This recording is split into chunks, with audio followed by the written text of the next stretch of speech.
Hello student, उम्मीद करते हैं आप लोग सब अच्छे होंगे। ठीक है, आज बायोलॉजी का चौथा लेसन लेके आए हैं, आनुवांशिकता एवं जैव विकास। आनुवांशिकता एवं जैव विकास ये बायोलॉजी का चौथा लेसन है। इससे पहले बायोलॉजी का तीसरा लेसन भी बता दिए हैं, इस वीडियो में जरूर देखिएगा, ये इसी चैनल पर डाला हुआ है स्टूडेंट। सारा ऑब्जेक्टिव इसी से बता रहे हैं, आप ऑब्जेक्टिव जरूर देख लीजिएगा, आगे 2025 में जो परीक्षा देने वाले हैं उसके लिए बहुत जरूरी है। 2025 में जो परीक्षा देने वाले हैं सारा ऑब्जेक्टिव इसी से आता है, ये गारंटी है मेरा स्टूडेंट। ठीक है, सारा ऑब्जेक्टिव बता रहे हैं, यूट्यूब चैनल पर पहली बार है कि हम 2024 का भी ऑब्जेक्टिव बता रहे हैं, एक से लेकर। ठीक है, तो पहला ऑब्जेक्टिव आपको दिया हुआ है आनुवंशिकता में, बायोलॉजी का क्वेश्चन है। पहला देखिए, जीवों की उत्पत्ति के पहले पृथ्वी पर निम्नलिखित में से क्या नहीं था। जब जीव नहीं थे, जीव जंतु नहीं थे, तो पृथ्वी पर क्या नहीं था। तो आपको पता है कि ऑक्सीजन नहीं होगा तब भी ना मानव यह नहीं होगा स्टूडेंट। जब ऑक्सीजन नहीं था, O2 का मतलब ऑक्सीजन, ऑक्सीजन नहीं था तो मानव यह भी नहीं हो सकता था। तो जीवों की उत्पत्ति के पहले पृथ्वी पर ऑक्सीजन नहीं थे। दूसरा क्वेश्चन, मनुष्य में कितने जोड़े गुणसूत्र पाए जाते हैं। ठीक है, तो आपको ये पता है मनुष्य में 23 जोड़े गुणसूत्र पाए जाते हैं। कितने जोड़े पाए जाते हैं? 23 जोड़े गुणसूत्र पाए जाते हैं मनुष्य में। ठीक है, ये आपको वेरी वेरी इंपॉर्टेंट क्वेश्चन है, 23 जोड़े इंपॉर्टेंट। ठीक है स्टूडेंट, तीसरा क्वेश्चन देखिए, कीटों के पंख, चमगादड़ के पंख किस तरह के अंग है। कीटों के पंख, ठीक है, कीट पतंगों के पंख और चमगादड़ के पंख किस तरह के अंग होते हैं। ऑप्शन आपको ऊपर है, देखिए।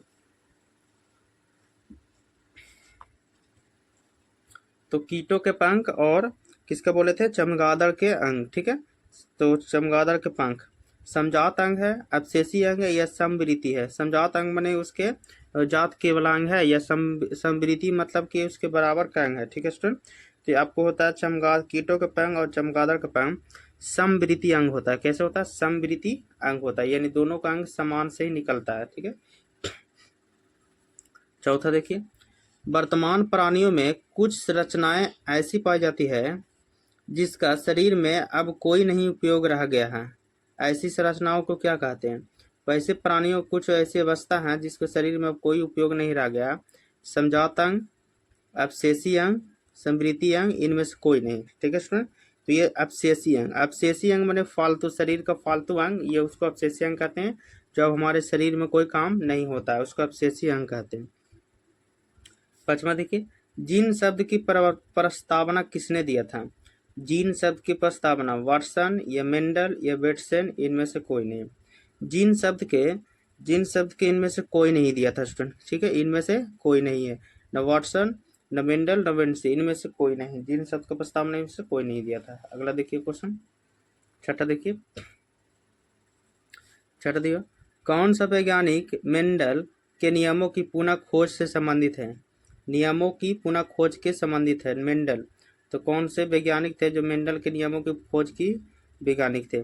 तो शर्मक। कौन थे? शर्मक, जो वैज्ञानिक के मेंडल के नियमों को पुनः खोज से संबंधित थे, शर्मक थे। क्या थे? शर्मक। छठा के हो जाएगा। सातवां क्वेश्चन देखिए, गुणसूत्र बने होते हैं गुणसूत्र बने होते हैं डीएनए के, डीएनए तथा आरएनए के, डीएनए प्रोटीन और आरएनए के। ठीक है, तो डीएनए डीएनए और प्रोटीन आरएनए दोनों को बना होता है डीएनए। ठीक है स्टूडेंट, 7 के सी हो जाएगा। डीएनए प्रोटीन और आरएनए 7 के सी हो जाएगा। 8वां क्वेश्चन देखिए, कोशिका में अनुवांशिक पदार्थ है। कोशिका में अनुवांशिक पदार्थ है, तो कोशिका में अनुवांशिक पदार्थ क्या होता है? तो अनुवांशिक डीएनए, गुणसूत्र या जीन या हरित लवक। तो कोशिका में आपको डीएनए होता है। क्या होता है स्टूडेंट? डीएनए होता है। अनुवांशिक पदार्थ डीएनए, कोशिका में क्या होता है? डीएनए होता है। 9वां देखिए, जीन शब्द किसने प्रस्तुत किया। जीन शब्द किसने प्रस्तुत किया, यानी जीन कौन लाए थे? तो आपको ऊपर बताए थे, मेंडल तो नहीं लाए थे, और जॉनसन या लैगमर या ग्रिफिथ। तो जीन शब्द आपको जॉनसन लाए थे। कौन है? जीन किसका शब्द है? जॉनसन का शब्द है। जीन की प्रस्तावना या जीन कैसा शब्द है? जॉनसन का शब्द है। जीन किस प्रस्तावना? जॉनसन ने दिया था। ठीक है, 9वां के हो जाएगा। 9वां के बाद 10वां देखिए, मलेरिया उत्पन्न करने वाला मच्छर किस तरह के जल में रहते हैं? तो गंदा जल में। मलेरिया उत्पन्न करने वाले कैसे रहते हैं? गंदा जल में रहते हैं स्टूडेंट। ठीक है, मलेरिया उत्पन्न करने में कैसे जल में रहते हैं मच्छर? गंदा जल में। 11 देखिए, डेंगू उत्पन्न करने वाले मच्छर किस तरह के जल में रहते हैं? तो साफ जल में। डेंगू उत्पन्न करने वाला साफ जल में होता है स्टूडेंट। ठीक है, मलेरिया गंदा जल में और डेंगू उत्पन्न करने वाला साफ जल में होता है। 11 के ए हो जाएगा। 12 क्वेश्चन, डेंगू उत्पन्न करने वाला मच्छर किस तरह में जल में रहता है, ये भी उसमें ही है। तो आपको शुद्ध जल में, जिसके क्या बोलते हैं, शुद्ध जल में। 12 के बी, या साफ जल या शुद्ध जल। 12 के बी हो जाएगा। अगला चलते हैं 13 क्वेश्चन देखिए। समजात अंगों के उदाहरण है। समजात अंगों के, हमारा हाथ, कुत्ते के अग्रपाद, यही तो उदाहरण है स्टूडेंट। हमारा हाथ और कुत्ते के अग्रपाद दोनों एक ही काम करते हैं, इसलिए समजात अंग बोला गया। तो इसलिए इसको क्या बोला गया, समजात अंग बोला गया है। 14 क्वेश्चन देखिए। विकासीय दृष्टिकोण से हमारी किससे अधिक समानता है, हमारी किससे अधिक समानता है, मानी विकासीय दृष्टि से। चीन के विद्यार्थी, चिंपांजी, मकड़ी या जीवाणु। ठीक है स्टूडेंट, तो हमारे चिंपांजी, चिंपांजी के दृष्टि से हमारे अधिक महत्वपूर्ण विशेषता होता है चिंपांजी से। ठीक है, मैंने उसी तरह से हम लोग दिखते हैं चिंपांजी की तरह से। 15, लैंगिक जनन के उपरांत संतानों में अलैंगिक जनन की अपेक्षा भिन्नता होती है। लैंगिक जनन के उपरांत संतानों में अलैंगिक जनन की अपेक्षा भिन्नताएं होती है। कैसे होती है, यह भिन्नताएं होती है लैंगिक जनन के उपरांत संतानों में अलैंगिक जनन की अपेक्षा अधिक होती है लैंगिक जनन में। ठीक है, लैंगिक जनन में अपेक्षा अधिक होती है संतानों में अलैंगिक जनन के अनुसार। ठीक है, 15 के बी हो जाएगा। 15 के बाद 16 क्वेश्चन चलते हैं।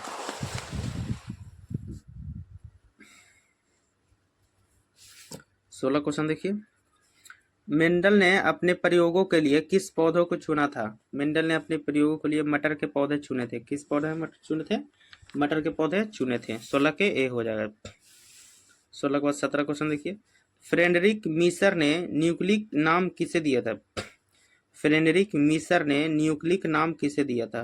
तो फ्रेडरिक मीसर ने न्यूक्लिक नाम नाभिकीय अम्ल या सल्फ्यूरिक अम्ल या HNO3 या HCl, तो ये नाभिक अम्ल को दिया था। फ्रेडरिक मीसर ने न्यूक्लिक नाम किसे दिया था, नाभिक अम्ल को दिया था। किसको, नाभिक अम्ल को। 17 के ए हो जाएगा। 18 क्वेश्चन देखिए। किसने प्रमाण दिया कि जीन गुणसूत्र का भाग है। किसने प्रमाण दिया कि जीन गुणसूत्र का भाग है। ठीक है स्टूडेंट, 1928 में ग्रिफिथ, 1909 में जॉनसन, या 1902 में टी वेबरी, WH सट्टन, या 1944 में मैकार्टी। ठीक है स्टूडेंट, तो ये आपको दिया था जीन गुणसूत्र का भाग है, ये बोले थे आपको टी बोबरिन MWH सट्टन। ठीक है, 1902 में। 18 के सी हो जाएगा, जीन गुणसूत्रों का भाग है। 19वां क्वेश्चन देखिए। 19 दिया हुआ है। प्रत्येक गुणसूत्र 2 कुंडलिक धागों को बना होता है। प्रत्येक कुंडल 2 कुंडलिक धागों का बना होता है, कि जिसे कहते हैं, गुणसूत्र जितना होता है ना स्टूडेंट, सब 2 धागों से बना होते हैं। ठीक है, तो जिसको कहते हैं अर्ध गुण सूत्र। क्या बोलते हैं, अर्ध गुण सूत्र। 2 कुंडली का बना होता है, जिसको बोलते हैं अर्ध गुण सूत्र बोलते हैं स्टूडेंट। ठीक है, 19 के ए हो जाएगा। 19 के बाद 20 क्वेश्चन देखिए। विकास के आधार पर निम्नलिखित में से किसका शारीरिक अभिकल्प उत्तम है। विकास के आधार पर, माने विकास के आधार पर शारीरिक अभिकल्प किसका अच्छा है, जीवाणु, मकड़ी, मछली या चिंपांजी। ठीक है, तो चिंपांजी के अनुसार, चिंपांजी के शरीर विकास के अनुसार अच्छे में है। ठीक है स्टूडेंट, तो हो जाएगा 20 के डी। 21 क्वेश्चन देखिए। प्रसिद्ध पुस्तक द माइक्रोग्राफिया किसके द्वारा लिखी गई। माइक्रोग्राफिया, द माइक्रोग्राफिया किसके द्वारा लिखी गई थी। तो माइक्रोग्राफिया लिखा गई थी रॉबर्ट हुक द्वारा। रॉबर्ट हुक द्वारा। द माइक्रोग्राफिया किसके द्वारा लिखी गई, रॉबर्ट हुक द्वारा। ठीक है, 21 के डी हो जाएगा, रॉबर्ट हुक द्वारा। अगला देखिए 22 क्वेश्चन। 22 है, निम्न में से कौन बौने पौधों को दर्शाता है। बौने पौधों को कौन दर्शाता है स्टूडेंट, तो बौने पौधों को दर्शाता है छोटा डबल टी। ठीक है, स्मॉल लेटर डबल टी। 22 छोटे पौधों को दर्शाता है, डबल टी। 22 के सी हो जाएगा। 22 के बाद 23 क्वेश्चन देखिए। कौन सा अभिलक्षण वंशगत नहीं है। कौन सा अभिलक्षण वंशगत नहीं है। आंख का रंग, चमड़ी का रंग, शरीर का आकार या वाल की प्रकृति। तो अभिलक्षण वंशगत नहीं है, चमड़ी का रंग। कैसा, चमड़ी का रंग वंशगत नहीं कहलाता है। ये 23 के बी हो जाएगा। 24 देखिए। 24 दिया हुआ, द्विसंकर क्रॉस के फलस्वरूप उत्पन्न पौधों को फिनोटॉपिक अनुपात था। फिनोटॉपिक अनुपात था 3:1, 9:1, 3:1। तो तो आपको द्विसंकर और क्रॉस के फलस्वरूप उत्पन्न पौधों का फिनोटॉपिक अनुपात था 9:1:3:1। कौन था? 9:1 और 3:1। 24 के बी हो जाएगा। अगला देखिए 25 क्वेश्चन। स्त्रियों में लिंग गुणसूत्र होते हैं। स्त्रियों में लिंग गुणसूत्र क्या होते हैं? तो XX होते हैं। क्या होते हैं? XX। लिंग स्त्रियों में लिंग गुणसूत्र होते हैं XX होते हैं। 25 के ए हो जाएगा। ठीक है, 25 के ए स्टूडेंट। 25 के बाद 26 देखे। पुरुष में लिंग गुणसूत्र होते हैं तो XY। पुरुष में क्या होते हैं? XY लिंग गुणसूत्र होते हैं। पुरुष में X भी होता है, Y में होते हैं। स्त्रियों में लिंग गुणसूत्र होते हैं XX। ठीक है, 27 क्वेश्चन देखिए। प्राकृतिक वर्ण द्वारा जैव विकास के सिद्धांत की परिकल्पना किसके द्वारा की जाती है? सिद्धांत की परिकल्पना किसके द्वारा की गई है या की गई थी? प्राकृतिक वर्ण द्वारा जैव विकास के सिद्धांतों की परिकल्पना किसके द्वारा की गई थी? यह की गई थी डार्विन द्वारा। किसके द्वारा की गई थी? डार्विन द्वारा की गई थी। तो आपको हो जाएगा 27 के ए। 27 के बाद 28 क्वेश्चन देखिए। मनुष्य का वैज्ञानिक नाम क्या है? मनुष्य का वैज्ञानिक नाम क्या है? होमो इरेक्टस, होमो हेबिलिस, होमो सेपियंस। तो मनुष्य का वैज्ञानिक नाम है होमो सेपियंस। 28 के सी हो जाएगा। 29 क्वेश्चन देखिए। 29 दिया हुआ। मानव का उद्भव कहाँ से हुआ है? अमेरिका में, अफ्रीका में, इंडोनेशिया में, ऑस्ट्रेलिया में। तो मानव का उद्भव माने मानव का विकास हुआ था अफ्रीका में। कहाँ से हुआ था? अफ्रीका से ही शुरू हुआ मानव का विकास। 29 के बी हो जाएगा। 29 के बी। 29 के बाद 30 क्वेश्चन देखिए। 30 दिया हुआ। चमगादड़ एवं पक्षी के पंख किस प्रकार के अंग के उदाहरण है? चमगादड़ और पक्षी के अंग समरूप, समजात या समवृत्त या जीवाश्म? समजात चमगादड़ और पक्षी, तो समरूप होना चाहिए स्टूडेंट, क्योंकि आपको चमगादड़ और पक्षी के समरूप यानी बराबर होते हैं। ठीक है, जात नहीं। चमगादड़ और पक्षी के पंख किस प्रकार होते हैं? समरूप होते हैं। ठीक है, 30 के ए हो जाए। चलिए 31 क्वेश्चन देखिए। जो चैनल को सब्सक्राइब नहीं किया कृपया चैनल को सब्सक्राइब कर लीजिएगा। प्रकृति वर्ण द्वारा जैव विकास इस सिद्धांत के जनक कौन है? इस सिद्धांत के जनक कौन है? प्राकृतिक वर्ण द्वारा जैव विकास इस सिद्धांत के जनक कौन है? ठीक है, तो आपको 31 के ऑप्शन ऊपर है।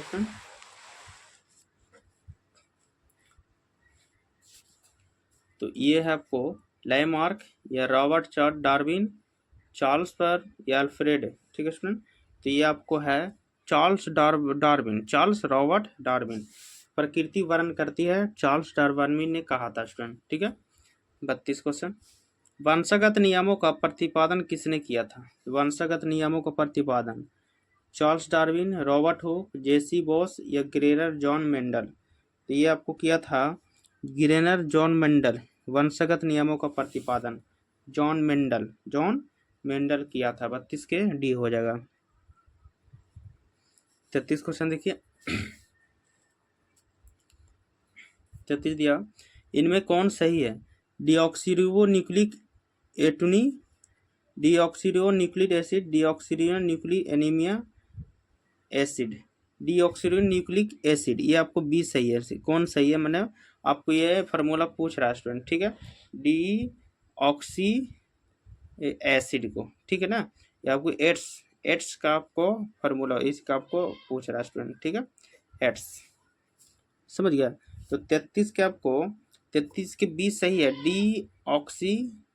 डीऑक्सीरिबोन्यूक्लिक एसिड। ये आपको पूरा फार्मूला होता है स्टूडेंट। ठीक है, 34 के बाद 34 क्वेश्चन चलते हैं। 33 के बाद कान के निचले हिस्सों को क्या कहते हैं?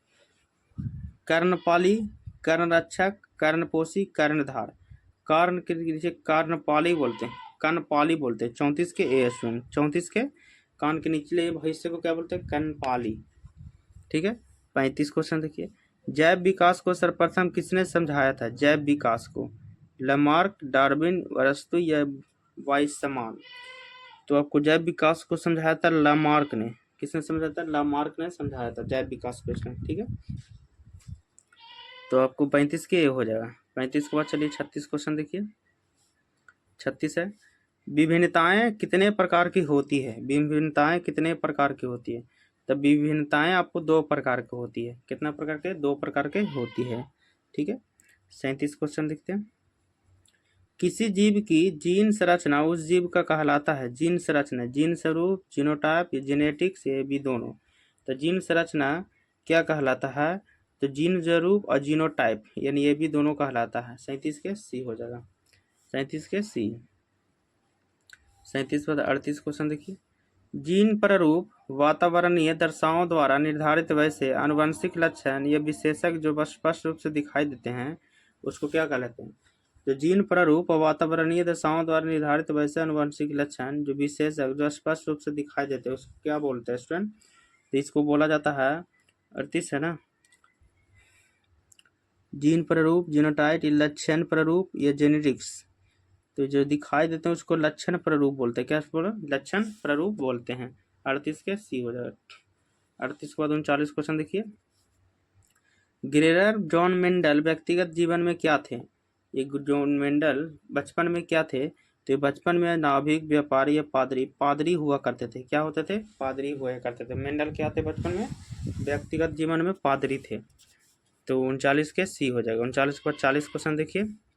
मेंडल ने जनक पीढ़ी को किस लेटर से सूचित किया था? मेंडल ने जनक पीढ़ी को किस लेटर से सूचित किया था? तो मेंडल ने जनक पीढ़ी को पी लेटर से किया था। जनक पीढ़ी को किससे लेटर से किया था? पी लेटर से सूचित किया था। 40 के ए हो जाएगा। 40 के बाद 41 क्वेश्चन देखिए। 41 क्वेश्चन है, किसी भी प्रजाति विशेषक के एक समष्टि या आबादी में स्थित समस्त जीन उस आबादी का क्या कहलाता है? किसी प्रजाति में विशेषक समष्टि आबादी में स्थित समस्त जीन उस आबादी का क्या कहलाता है? तो उस आबादी का कहलाता है जीन कोश। क्या कहलाता है? जीन कोश कहलाता है। जो प्रजाति विशेषक होते जीन कोश कहलाता है। 42 क्वेश्चन देखिए। जाति उद्भवन उन जीवों में होता है, जाति उद्भवन उन जीवों में होता है जिसमें लैंगिक जनक से अलैंगिक जनक होते हैं। तो जाति उद्भवन उन जीवों में होता है जिसमें अलैंगिक जनक होते हैं, अलैंगिक जनन होते हैं। जाति उद्भवन उस जीवों में होता है जिसमें अलैंगिक जनन होता है। 42 के बी हो जाएगा। 42 के बाद 43 क्वेश्चन देखिए। डीएनए अनुक्रम के तुलनात्मक अध्ययन द्वारा किसी जीव के पूर्वजों की खोज होती है। डीएनए से किस तरह से खोज होती है स्टूडेंट? तो डीएनए से आपको आणविक व्युत्क्रमण या आणविक जाति वृत्त, आणविक जाति वृत्त से डीएनए से खोज होती है, आणविक जाति वृत्त से। तो 43 के बी हो जाएगा। डीएनए से अनुक्रम कैसे खोज होता है? आणविक जाति वृत्त से। 44 क्वेश्चन देखिए। अनुवांशिकी का पिता कहा जाता है। तो वांशिकी का पिता कहा जाता है मेंडल को। किसको कहा जाता है? मेंडल को। अनुवांशिकी का पिता किसे कहा जाता है? मेंडल को कहा जाता है। 45 क्वेश्चन देखिए। किसके मतानुसार जीवों में प्रजनन के द्वारा अधिक से अधिक संतान उत्पन्न करने की क्षमता होती है? किसके मतानुसार जीवों में प्रजनन के द्वारा अधिक से अधिक संतान उत्पन्न करने की शक्ति होती है या क्षमता होती है? तो मेंडल के द्वारा बोला गया था कि जीवों में प्रजनन से एक से अधिक बच्चे पैदा कर सकते हैं। ये मेंडल ने कहा था स्टूडेंट, ठीक है। 46। डीएनए में कितने प्रकार के नाइट्रोजन क्षारक होते हैं? तो डीएनए में कितने प्रकार के नाइट्रोजन क्षारक होते हैं? 2 प्रकार के होते हैं स्टूडेंट। कितना प्रकार के? 2 प्रकार के होते हैं नाइट्रोजन क्षारक। 46 के ए हो जाएगा। अगले चलते हैं 47 question.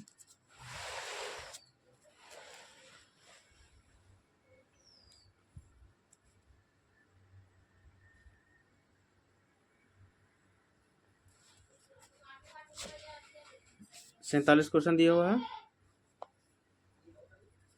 The origin of spice, the origin of spice नामक पुस्तक किसने लिखा? द ओरिजिन ऑफ स्पाइस पुस्तक किसने लिखा था?